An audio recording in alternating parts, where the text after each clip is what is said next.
கொடுமைப்படுத்துற புறா டீச்சர். ஸ்கூலுக்கு போக மாட்டேன் என்று அடம் பிடிச்சிட்டு இருக்கிற மகள் கீர்த்தி குருவியை கிட்ட அழைச்சிக்கிட்டு ரொம்ப அன்பா கேட்பாங்க தாய் காவியா குருவி.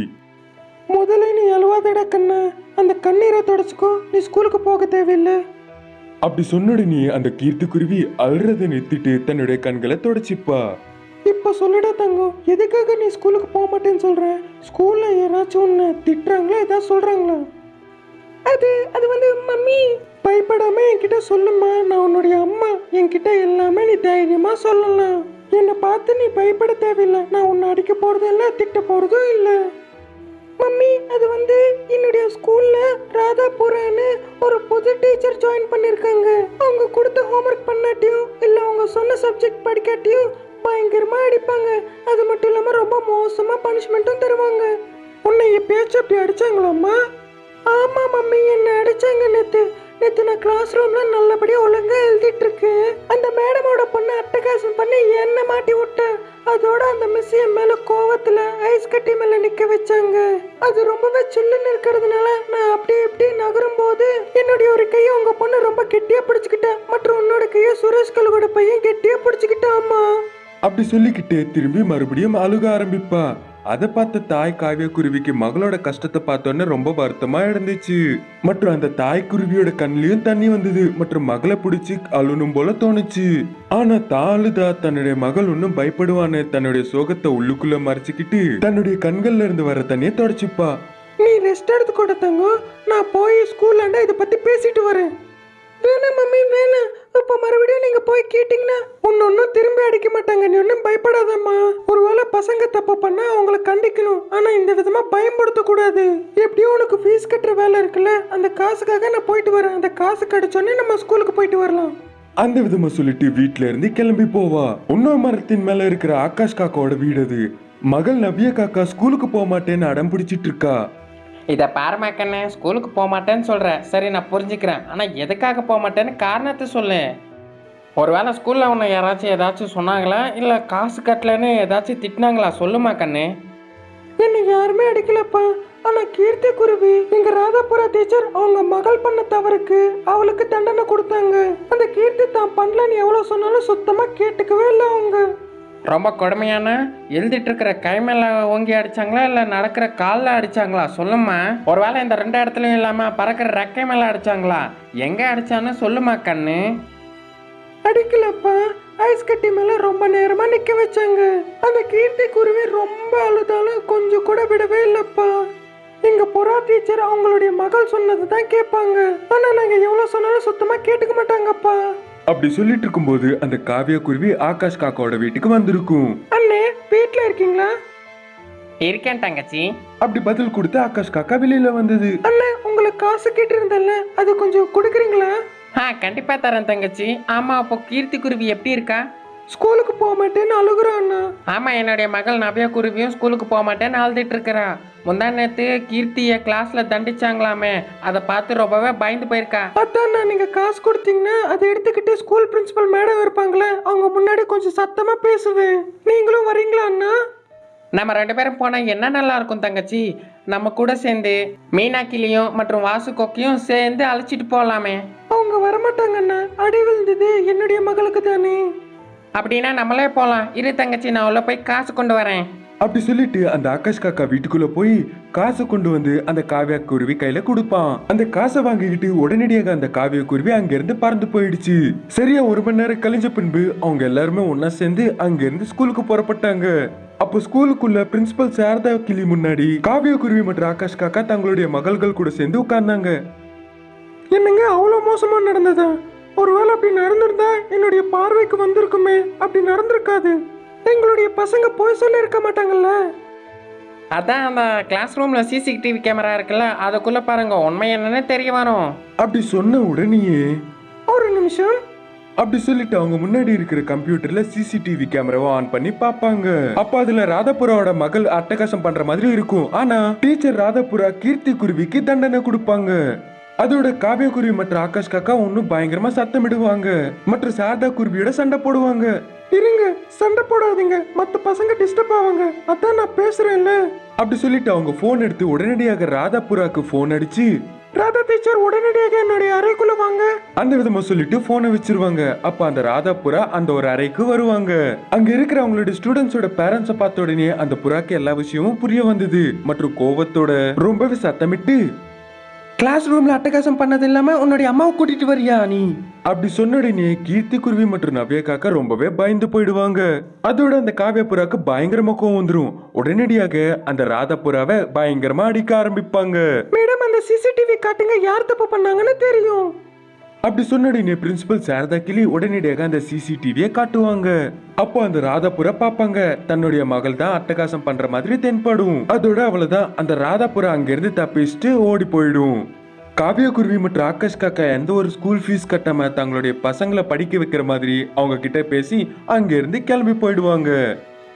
ட்ரெஸ்ஸிங் டேபிள் எதிர்க்க புருஷன் ஆகாஷ் காக்கா ரெடி ஆயிட்டு இருக்கும்போது அவர்கிட்ட அவருடைய மனைவி மாலினி குருவி பறந்து வந்தது. என்னங்க, நான் உங்ககிட்ட கொஞ்சம் பேசணும். கொஞ்சம்னா எவ்வளோ நேரம் மாலினி? ஒரு 10 நிமிஷமா, இல்லை 15 நிமிஷமா, இல்லை அரை மணி நேரமா? ஏதோ ஒரு டைம் சொன்னால் நல்லா இருக்கும்ல. வெறும் 10 நிமிஷம் போதுங்க. அப்படின்னா என்னென்னு சொல்லு மாலினி, உனக்காக நான் 10 நிமிஷம் காத்திருப்பேன். நான் என்னுடைய அம்மாவான ராதாபுராவை போய் பார்த்துட்டு வரலான்னு நினைக்கிறேங்க. அட, ராதாபுரம் ஒன்றும் உன்னோட சொந்த தாய் கிடையாது, அவங்க ஒன்று வெறும் வளர்த்தாங்க, அதனால வளர்ப்பு தாய் தானே. நாங்க இந்த விஷயத்தை எப்பயோ மறந்துட்டோங்க. அவங்க பேருக்கு தான் எங்களுடைய வளர்த்த தாய், ஆனா சொந்த தாயை விட அதிக அன்பு காட்டினாங்க எங்க மேல. அதனால ஒரு வாட்டி போய் பார்த்துட்டு வரலாம்னு நினைக்கிறேன். சரி, போய் பார்த்துட்டு வா. இதுதான் ஃபைனல் வாட்டி. நான் இப்படியெல்லாம் சொல்லக்கூடாது, ஆனால் சொல்கிறேன், நல்லா கேட்டுக்கோ மாலினி. திரும்பி நம்ம அவங்க வீட்டுக்கு போகிறது அவங்க இறந்து போனால் மட்டும்தான். அதை நல்லா ஞாபகம் வச்சுக்கோ மாலினி. போய் உங்கள் அம்மாவை பார்த்துட்டு வா. இப்ப நீங்க கூட எங்க துணைக்கு வந்தா நல்லா இருக்கும். எனக்கு ஆஃபீஸில் வேற நிறைய வேலை இருக்கு மாலினி, நீயே போய் பார்த்துட்டு வந்துரு. சரிங்க. அந்த விதமா சொல்லிட்டு அந்த மாலினி குருவி அந்த வீட்டுல இருந்து கிளம்பி போவா. அப்படி அந்த மாலினி குருவி தன்னுடைய வீட்டை நோக்கி முன்னோக்கி பறந்து போயிட்டு இருக்கும்போது அதோட வழியில மங்கா கொக்கு தென்பட்டது. ஏண்டி மாலினி, உன்னுடைய அம்மாவை பார்க்க வரீங்க? ஆமாடி, அம்மாவை பார்க்க தான் நான் கிளம்பி போறேன். சரிடி, நீ முதல்ல கிளம்பு. உனக்காக உங்கள் அம்மா ரொம்பவே காத்துட்டு இருக்காங்க. நான் இருட்டினக்கப்புறம் நான் மறுபடியும் சந்திக்கிறேன். ஏதோ ஒரு விஷயத்தை பற்றி திரும்பி பேசணும்னு சொன்னல என்னாண்ட. ஆமாடி திருட்டு மங்கா, மறந்து போகாத. இருட்டினக்கு அப்புறம் ரொம்பவே முக்கியமான விஷயத்த நான் உங்க கூட பேச வேண்டியது இருக்கு. அம்மா பத்தி எல்லாம் சில விஷயங்களை யோசிக்க வேண்டியது இருக்கு மற்றும் சில நிர்ணயங்களை எடுக்க வேண்டியது இருக்கு. அதான் அம்மாக்காகன்னு சொல்லிட்டல, கண்டிப்பா நான் உன்னை சந்திக்கிறேன் இருட்டினக்கு அப்புறம். இப்போ போய் நீ அம்மாண்ட பேசிக்கிட்டு இரு, சரியா? அந்த விதமா சொல்லிட்டு அந்த மங்கா கொக்கு அங்கிருந்து கிளம்பி போயிடும். பெட் மேல தூங்கிக்கிட்டு சோகமா கண்ணுல இருந்து தண்ணி சொத்த அழுதிட்டு இருக்கிற ராதாபுரம் ஆண்ட வளர்ப்பு மகளான மாலினி குருவி பறந்து வருவா. அம்மா, நல்லா இருக்கீங்களா? நான் எப்படி இருந்தா என்னம்மா, நீயும் மாப்பிள்ள நல்லா இருக்கீங்கள? அது மட்டும் இல்லாம பசங்களை கொண்டு வரலையா நீங்க? உன்னுடைய மருமக என்னையும் போக கூடாதுன்னு சொல்லியிருக்காருமா. ஆனா உன்னை பார்க்காம என்னால இருக்க முடியல. நான் உன்னை எப்படியாச்சும் பார்க்கணும்னு நான்டா வந்தேம்மா. ரொம்ப சந்தோஷம்மா. என்னை பார்க்காம இருக்க முடியாதுன்னு சொன்னல, அதனால சில நாட்கள் இருப்பியா? இல்லைன்னா திரும்பி உடனடியாக நீ கிளம்பி போயிடுவியா? கொஞ்ச நாள் நான் கண்டிப்பா இருப்பேம்மா. அந்த சில நாட்கள் தங்கறதுக்கு மாப்பிள்ள ஒத்துக்கிட்டாரா? ஒத்துக்கிட்டாரு. அதனால தான் உங்களாண்ட வந்தேன். நான் எது பண்ணாலும் இந்த வாரத்துக்குள்ள உங்களுக்காக எல்லாமே பண்ணி ஆகணும். கண்டிப்பா எல்லாமே பண்ணுவேன். அப்படி என்னத்த ஒரு வாரத்துக்குள்ள எனக்காக பண்ண போற கண்ணா? அதான் நீயே பார்க்க போற இல்ல மம்மி. அப்புறம் நான் எல்லாம் எதுக்கு இது சொல்லி? அப்படி தாய் மற்றும் மகள் பேசிட்டு இருக்கும்போது சாயந்திரமாச்சு. மங்கா கொக்கு குருவியோட வீட்டுக்கு வந்துச்சு. அம்மா, மங்கா கொக்கு வந்திருக்கேன். நான் கொஞ்ச நேரம் வெளியில பேசி அவளை அனுப்பி வச்சுட்டு வரேன். சரிம்மா. அப்படி தாய்க்குருவி ஒட்டுக்குறதுனால அந்த மங்கா கொக்கு மற்றும் அந்த குருவி அந்த வீட்டை விட்டு பக்கத்துல இருக்கிற மரத்தின் கிளை மேல வருவாங்க. என்னடி மாலினி, என்கிட்ட முக்கியமான விஷயத்த அம்மா பத்தி பேசணும்னு சொன்னேன். ஆமாடி மங்கா கொக்கு, அதான் அம்மாக்கு இன்னொரு கல்யாணம் பண்ணலான்னு நான் யோசிக்கிறேன். இனிமேல் என்னால அடிக்கடிக்கு இங்க வர முடியாது. அப்படி அம்மாவுக்கு மட்டும் கல்யாணம் பண்ணணும்னு வச்சுக்கேன், அம்மாக்காக வந்த அப்பா அவங்க 2 பேரும் துணையா இருப்பாங்க. உன்னோட யோசனை ரொம்ப அருமையா இருக்கு. இது அனைத்தும் நீ தாண்டி செயல்படுத்தணும் மங்கா கொக்கு. உனக்கு தெரிஞ்சவங்க யாராச்சும் இருந்தாங்கன்னா சொல்லு. எனக்கு எல்லா விதத்திலயும் அவரை பிடிக்கணும். எங்க அம்மாவுக்கு கரெக்டா செட் ஆகணும். அப்பதான் அம்மா கல்யாணம் பண்ணுவேன். கண்டிப்பா மாலினி, எனக்கு தெரிஞ்ச கோபி கிளி ஒருத்தர் இருக்காரு. அவருக்கு கல்யாணம் ஆகலைன்னா அவரை கால் பண்ணி கூப்பிடுறேன். அவரை நீ பாரு, உனக்கு பிடிச்சிருந்தா இந்த கல்யாணத்தை பத்தி பேசலாம். அப்புறம் ஏன் தாமதம் பண்ற மங்கா கொக்கு? சீக்கிரமா அவரை கூப்பிட்டு வரவை. நான் போய் அம்மா ஆண்ட இந்த விஷயத்த பேசுறேன். சரிடி மாலினி. அப்படி சொன்ன உடனே அந்த மாலினி குருவி அங்கிருந்து கிளம்பி தன்னுடைய தாயாண்ட வந்தது. என்னம்மா மங்க குக்காண்ட எல்லாத்தையும் பேசிட்டியா? அம்மா நான் இப்போ உன்கிட்ட தான் பேசணும்னு நினைக்கிறேம்மா. எனக்காக துணை தேடி கொண்டு வர விஷயத்தை பத்தி தானேம்மா கண்ணு. அப்படி ராதாபுரம் சொன்ன உடனே அதை கேட்டு மாலினி குருவி ரொம்பவே ஆச்சரியத்தோட பார்த்து, இந்த விஷயம் உனக்கு எப்படி தெரியுமா? எனக்கு மகனாக இருக்கிற என்னுடைய மாப்பிள்ளை ஃபோன் பண்ணி தன்னுடைய சூழ்நிலை சொல்லிட்டு உன்னை அடிக்கடிக்கு அனுப்ப முடியாதுன்னு காரணத்தையும் தெரிவிச்சு, அதனால இன்னொரு கல்யாணம் பண்ணிக்கிட்டா அவங்களுக்கு துணையா இன்னொருத்தர் இருப்பாருங்கன்னு சொல்லி இந்த முழு விஷயத்தையும் ஒரு மாப்பிள்ளையா நான் உங்ககிட்ட சொல்ல ஒரு மகனா உங்களுக்கு தெரிவிக்கிறேன்னு சொல்லி தயவு செஞ்சு புரிஞ்சுக்கிட்டு கொஞ்சம் யோசிக்க பாருங்கன்னு என்னாண்ட சொன்னாரு. அதனால நீ என்ன யோசிச்சம்மா? மாப்பிள்ளை சொன்னது சரின்னு தோணுச்சு மாலினி. கஷ்ட காலத்துல இருக்கும்போது மகள எந்த ஒரு உறவினரும் வந்து நமக்கு உதவி செய்ய மாட்டாங்க. அதுவே துணைக்குன்னு ஒரு ஆள் இருந்தா நம்மள நல்லபடியா பார்த்துப்பாரு. எந்த ஒரு உதவிக்காகவும் ஏங்க தேவையில்லை. அம்மா அப்படின்னா நீங்க கல்யாணத்துக்கு ஒத்துக்கிட்ட மாதிரி தானே? ஆமாம்மா நான் கண்டிப்பா ஒத்துக்கிறேன்டா கண்ணு. அப்படி சொல்லிட்டு இருக்கும்போது மங்கா கொக்கு கோபி கிளி அழிச்சுக்கிட்டு அவங்களாண்ட பறந்து வந்தது. ராதாபுரம் மற்றும் கோபி கிளி ஒருத்தர் பார்த்துக்கிட்டு அவங்க பேசிப்பாங்க. அப்படி ஒருத்தருக்கு ஒருத்தர் பிடிச்சு போனதுனால அவங்க 2 பேருக்கும் ஒரு நல்ல நாள் பார்த்து கல்யாணம் பண்ணுவாங்க. அப்ப அவங்க 2 பேரும் கை வணங்கி கும்பிடுவாங்க. சூடான வெப்பத்தின் காரணமாக காட்டுல இருக்கிற மரங்கள் எல்லாமே சில இடத்துல காஞ்சி போயிட்டு இருக்கும்போது ஒரு இடத்துல மட்டும் ஒரு மாங்காய் மரம் பச்சை பசைகள் கொண்ட இலைகளோட பழுத்த மாம்பழத்தோட சந்தோஷமா இருந்தது. என்னை தட்டு எடுத்து ரொம்ப நல்லா பார்த்துக்கிட்ட அந்த குருவியோட ருணத்தை தீர்க்க வேண்டிய நேரம் வந்துடுச்சு. அந்த விதமா சந்தோஷப்பட்டுட்டு இருக்கும்போது அசுர என்ற கழுகு தன்னுடைய நண்பர்களான ராவன் மற்றும் தரனோட சேர்ந்து கையில கோடாலி எடுத்துக்கிட்டு அந்த மரத்துக்கிட்ட வந்தது. அவங்கள பார்த்த உடனே அந்த மாம்பழ மரம் பயந்து போயிடுச்சு. அதனால எதுவும் பேசாம சோகத்தோட அமைதியா நின்னுக்கிட்டு அவங்க பேசிட்டு இருந்ததை கேட்டுது. டேய், எனக்கு தெரிஞ்சு இந்த பெரிய காட்டுக்குள்ள இப்படி பழுத்த மாம்பழத்தோட இருக்கிற மரம் எங்கேயும் இருக்காது. நம்ம எவ்வளவு தேடினாலும் கிடைக்காது, தென்படாது. ஆமாடா, இந்த பச்சை பசையில் மாங்காய் மரத்தை பார்த்தா எனக்கும் அப்படித்தான் தோணுது. அப்புறம் எதுக்கு யோசிக்கிறது, நம்ம 3 பேரும் சேர்ந்து இந்த மரத்தை வெட்டி கண்ணந்தொண்டமாக போட்டுட்டு இதில் இருக்கிற பழங்கள் மற்றும் இலைகளை எடுத்துக்கிட்டு அவை அனைத்தும் நமக்கு தேவைப்படுற மாதிரி வெளியில் மார்க்கெட்டில் விற்று நல்லா காசு பார்க்கலாம். அதன் பிறகு வந்த காசில் நமக்கு தேவையான அளவுக்கு இறைச்சி வாங்கி நல்லா சாப்பிட்லாம். தயவு செஞ்சு அப்படி பண்ணாதீங்க. அந்த விதமா மாம்பழ மரம் சொன்ன உடனே அந்த 3 கழுகுகளும் ரொம்பவே ஆச்சரியத்தோட அந்த மாம்பழ மரத்தை பார்த்துட்டு இருப்பாங்க. அப்ப அந்த மாம்பழ மரம், வேணா என்ன தயவு செஞ்சு வெட்டாதீங்க, மற்றும் என்னோட இலைகளையும் பழங்களையும் மார்க்கெட்ல விற்காதீங்க. அந்த விதமா அந்த மாம்பழ மரம் அவங்களை கெஞ்சிட்டு இருக்கும்போது இதே நேரத்துல ஆச்சரியத்துல இருந்த அந்த 3 கழுகுகளும் வெளியில வந்து ரொம்ப சத்தமா நக்களோட சிரிச்சுக்கிட்டு அந்த மரத்தை சுற்றி வந்துட்டு இருப்பாங்க. நீ வேணான்னு எங்களை கெஞ்சி கேட்டா நாங்க எப்படி உன்னை விட்டுருவோன்னு நினைச்ச மாம்பழ மரமே. உன்னை கண்டந்துண்டமாக வெட்டி நாங்கள் சந்தோஷப்படணும்ல, அதை நாங்கள் கொண்டாடி ஆகணும்ல. வேணாண்ணா என்னை கண்டந்தண்டமா விட்டாம முழுசா விட்டுருங்கன்னு நான் சொல்ல வரல. நான் காஞ்சி போற நேரத்துல என்னை தத்தெடுத்து எனக்கு தேவையான அளவுக்கு தண்ணி மட்டும் ஊத்தாம நான் நல்லா வளர்றதுக்கு காட்டு முழுக்க சுத்தி உரங்களை கொண்டு வந்து எனக்கு கொடுத்த குருவியோட ருணத்தை தீக்கிற வரைக்கும் என்னை வெட்டாம தயவு செஞ்சு விட்டு வைங்கன்னு கேக்குறேன். என்ன சொல்ற நீ? உன்னை ஒரு குருவி தத்தெடுத்துதா? ஆமாங்க, நான் சொல்றது உண்மைதான். நீங்களே ஒரு வாட்டி யோசிச்சு பாருங்க.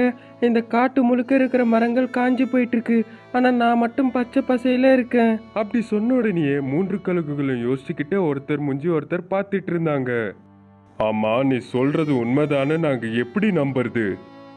நீங்க நம்பிதான் ஆகணும். என்னை குருவி தத்தெடுத்து தூரத்துல இருக்கிற நதியிலிருந்து தண்ணியை கொண்டு வந்து எனக்கு தினமும் ஊத்தும் மற்றும் உரங்களையும் அளிக்கும். இப்ப எனக்காக அந்த குருவி உரங்களை எடுத்துக்கிட்டு கொடுக்க வந்துட்டு இருக்கும். அப்ப நீங்களே பார்த்து அதுகிட்ட பேசுங்க. அப்படி சொன்ன உடனே அங்க இருக்கிற கழுகுகள் கெட்ட எண்ணத்தோட யோசிக்க ஆரம்பிச்சாங்க.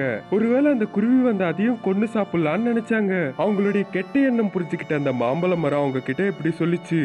என்னை தத்தெடுத்த குருவி உங்க கண்ணில் காட்டணும்னா நீங்க அதை எதுவும் பண்ணக்கூடாதுன்னு எனக்கு முதல்ல வாக்கு தந்தாகணும். சரி அப்படி சொல்லிட்டு, ஆனா மனதில் மட்டும் அதை எப்படியாச்சும் வேட்டாடி தான் சாவடிக்கணும்னு நினைச்சுப்பாங்க. அந்த மாம்பழ மரத்து பக்கத்துல இருக்கிற காஞ்சி போன மரத்து மேல உட்காந்து ஒளிஞ்சிட்டு இருப்பாங்க. சரியா அதே நேரத்துல ஒரு குருவி தன்னுடைய 2 கால்களால உரங்கள் நிறைந்த பையை எடுத்துக்கிட்டு அந்த காட்டு வழியா பறந்துகிட்டு அங்கங்க காஞ்சி போயிட்டு இருக்கிற மரங்களை பார்த்துக்கிட்டு ரொம்பவே கவலைப்பட்டுக்கிட்டு, இந்த காட்டுக்குள்ள என்ன மாதிரி கூட்டை கட்டி அதுல வாழ்ந்துட்டு வர எல்லா பறவைகளுமே இந்த காட்டுக்குள்ள இருக்கிற ஒவ்வொரு மரத்தையும் தத்தெடுத்து கவனிச்சுக்கிட்டா ரொம்ப நல்லா இருக்கும். அந்த விதமா கவலையோட நினைச்சுக்கிட்டு தான் தத்தெடுத்து வளர்த்துட்டு வர அந்த மாம்பழ மரத்தை நோக்கி தன்னுடைய கால்களால கொண்டு வந்த அந்த உரங்கள் நிறைந்த பைய அந்த மரத்து முன்னாடி வச்சுது. என்னை பார்த்துக்கிட்டு எதை பத்தி நினைச்சு கவலைப்படுற மாதிரி இருக்க நீ? என்னுடைய கவலை முழுக்க உன்னை பத்தி தான். அதான் மரங்களை பத்தி. நீங்க எங்களுக்காகவும் மற்றும் மனிதர்களுக்காகவும் ரொம்பவே உதவி பண்ணுவீங்க. சில நேரத்துல பழங்கள் தருவீங்க, எங்களுக்கு நிழல் தருவீங்க. ஆனா வெயில் காலம் வந்தா உங்களை பத்தி யாருமே யோசிக்க மாட்டேங்கிறாங்க. உனக்கு ரொம்பவே நல்ல மனசு. எல்லா விதத்திலயும் நீ யோசிச்சு என்னை தத்துக்கு எடுத்து ரொம்பவே நல்லபடியா பாத்துக்கிற. எல்லார்கிட்டயும் உன்ன மாதிரி ஒரு நல்ல மனசு இருக்கணும் இல்ல குருவி? ஒரு தாய் தன்னுடைய குழந்தைய பாத்துக்கிறதுக்கு எந்த விதமான நல்ல மனசும் தேவையில்லை ஃப்ரெண்ட். அந்த அன்புல தாய்ப்பாசம் இருக்கு குருவி. எந்த பந்தம் இருக்குன்னு வேப்ப மரம் மற்றும் ராவி மரம் ஒன்னா சேர்ந்து வளருவாங்க. அது மரத்துகள் நடுவுல இருக்கிற ஒரு சிநேகத்தின் உறவு குருவி. ஆனா நான் சொல்ல வர்றதும் அதுதான். ஒரு மரத்துக்கும் பறவைக்கும், அப்படி இல்லைன்னா ஒரு மரத்துக்கும் மனிதனுக்கும் ஏன் நட்பான உறவு இருக்கக்கூடாது? அந்த உறவு கண்டிப்பா இருந்தாகணும்ல. காஞ்சி போயிட்டு இருக்கிற மரத்தை பார்த்து அந்த மரம் நமக்காக பண்ண உதவி கண்டிப்பா ஞாபகம் வரணும்ல நண்பா. ஏன் இப்படி தேவையில்லாத குழப்பங்களோட உன்னுடைய மனதை நீயே கஷ்டப்படுத்துக்கிற? உன்னோட நல்ல மனதினால என்னை தத்தை எடுத்து ரொம்ப நல்லா பாத்துக்கிற. தேவையான அளவுக்கு தண்ணியை ஊத்துற மற்றும் நான் நல்லா வளர்றதுக்கு உரங்கள் தர. சரி நண்பா, இப்ப கூட உனக்கு உரம் தேவைப்படும் நினைச்சு இந்த மூட்டை முழுக்க கொண்டு வந்திருக்க. உனக்கு தாக்கமா இருந்தா சொல்லு, நான் போய் தண்ணியை கொண்டு வரேன். முதல்ல என்னோட மரத்துல காய்த்த ஒரு பழத்தை எடுத்து சாப்பிட்டு எப்படி இருக்குன்னு சொல்லு. அப்படி சொன்ன உடனே குருவி ஒரு பழத்தை எடுத்து சாப்பிட்டுட்டு இருக்கும். இதை பார்த்து அந்த மாம்பழ மரம் ரொம்பவே சந்தோஷப்பட்டு, உன்னுடைய ருணத்தை நான் தீர்த்துக்கிட்டு இப்ப சொல்லு பழங்கள் எப்படி இருக்குன்னு. நீ சொல்றது எனக்கு புரியல நண்பா, ஆனா பழம் மட்டும் ரொம்ப அருமையா இருந்தது. சரி, எனக்காக போய் தண்ணி கொண்டு வா. அப்படி சொன்ன உடனே அந்த குருவி தண்ணி கொண்டு வர பறந்து போகும். அதை பார்த்து அந்த கழுகுகள் அது பின்னோக்கி ரொம்ப சத்தமா கூச்சலிட்டுக்கிட்டே போவாங்க. குருவி அவங்கள பார்த்த உடனே ரொம்ப பயந்துக்கிட்டு அங்க இருந்து எப்படியாச்சும் தப்பிக்கணும்னு வேகமா பறந்து போகும். எப்படியோ தப்பிச்சிடும். அதனால ரொம்ப கோபமா அந்த கழுகுகள் அந்த மாம்பழ மரத்துக்கிட்ட வந்து அதை கண்ணந்துண்டமா வெட்டிடுவாங்க. இந்த விதமா நடந்ததுக்கு அந்த மாம்பழ மரம் ரொம்பவே கவலைப்பட்டு அழுதுட்டு இருக்கும். மறுநாள் காலையில தான் தத்தெடுத்த மரத்தை பார்க்கலான்னு அந்த குருவி பறந்து வந்து பார்த்தா அங்க மாம்பழ மரம் இருக்காது. என்ன தயவு செஞ்சு மன்னிச்சிரு நண்பா, நான் உங்களுக்கு கிடைக்கலன்னு அந்த கோபத்துல உன்னை வந்து கண்ணந்துண்டமா வெட்டி இருக்காங்க. நான் கண்டிப்பா ஏதாச்சும் பண்ணுவேன் உங்களை. நீ முதல்ல எனக்கு ஒரு வாக்கு கொடு குருவி. அது என்னன்னு என்கிட்ட சொல்லு நண்பா, நான் உனக்கு வாக்கு தரேன். நீ இனிமே இங்க வராத குருவி. நீ இங்க வருவேன்னு அந்த கழுகுகளுக்கு தெரிஞ்சு போச்சு. அவங்க எப்படி இருந்தாலும் உன் மேல தாக்குதல் நடத்துவாங்க.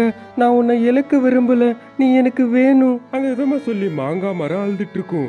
இதே நேரத்துல எந்த ஒரு வார்த்தையும் பேசாம குருவியும் அழுதுகிட்டே அங்கிருந்து பறந்து போயிடும். இனி அப்பத்துல இருந்து அந்த மாங்காய் மரம் அழுதுகிட்டே இருந்தது. ஒரு அடர்ந்த காட்டுக்குள்ள காக்கா, குருவி, புறா, கழுகு, கிளி இந்த மாதிரி எல்லா பறவைகளும் பக்கத்து பக்கத்துல அமைஞ்சிருக்கிற மரத்து மேல கூடுகளை கட்டி அவங்க கிட்ட என்ன இருக்கோ அதை வச்சு சந்தோஷமா வாழ்ந்துட்டு வந்தாங்க. குருவிக்கு 2 குருவி குட்டிகள் இருக்கு. அந்த 2 குட்டிகளுமே ரொம்பவே உஷாரு மற்றும் குறும்புத்தனம் அதிகம். அது இல்லாம பறவைகள் உணவை தேடி போகும்போது அவங்க 2 பேரும் சின்ன சின்ன திருட்டெல்லாம் பண்ணுவாங்க. அந்த விஷயம் எல்லாம் தெரியாத பறவைகள் எல்லாம் தங்களோட கூட்டுக்குள்ள நடக்கிற திருட்டுகளை பத்தி ஒன்னொன்னா பேசிக்க ஆரம்பிச்சாங்க. அதெல்லாம் கேட்ட அந்த தாய்க்குருவி தங்களோட குட்டிகளை இந்த மாதிரி கேட்கும்.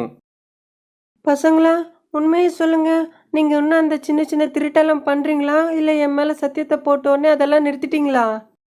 இல்லம்மா, நாங்க பண்றது கிடையாது. உன் மேல சத்தியத்தை போட்டதுக்கு அப்புறம் நாங்க எப்படி பண்ணுவோம்? இல்ல பண்ணல நாங்க. அக்கா சொல்றாங்கன்னா அதுதான்மா உண்மை. நாங்கெல்லாம் திருட்டுத்தனமே பண்றது இல்லம்மா.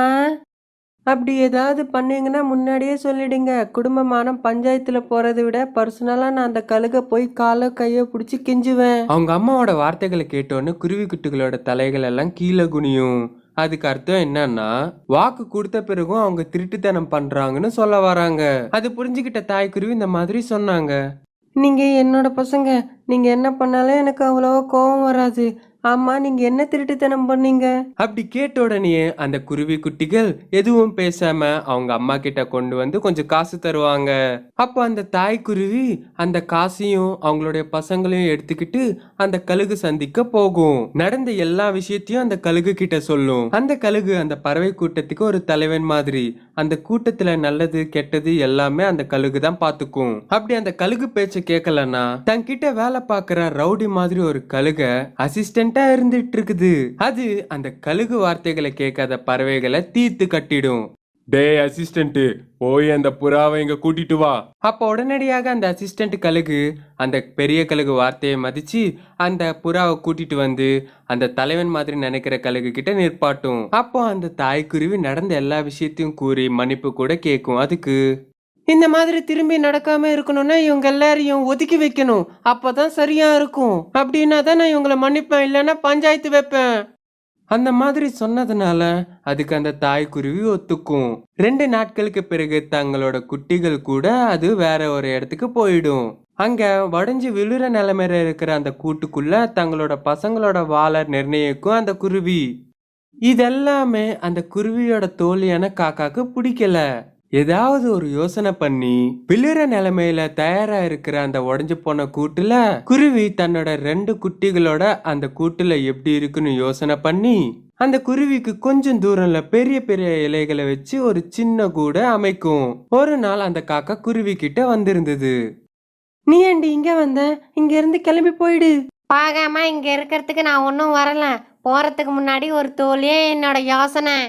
நான் கேட்காட்டி நீ சொல்லுவல்ல, அதை சொல்லி தொலைச்சிட்டு இங்க இருந்து சீக்கிரமா போயிடு. இல்லைன்னா வேற ஏதாச்சும் பறவை பாட்டுதுன்னா பெரிய சண்டை ஆயிடும். வரப்போறது மழை காலம், அதனால இந்த உடஞ்சு போன கூட்டுக்குள்ள எப்படி இருப்பேன். நான் வரும்போது ஒரு கூடை பார்த்தேன். அந்த கூடு ரொம்பவே அழகா இருக்கு. நான் சொல்றது என்னன்னா, நீங்க போய் அங்க இருந்தா நல்லா இருக்கும். இது இடிஞ்சு விழுறப்ப பாத்துக்கலாம். நீ இங்க இருந்து கிளம்பு. அதுவும் இல்லாம இன்னொரு விஷயம், ஏன் இந்த கூடு இந்த உடஞ்சு போல நிலைமையில இருக்குன்னு தெரியுமா? யாருமே இல்லாததுனால.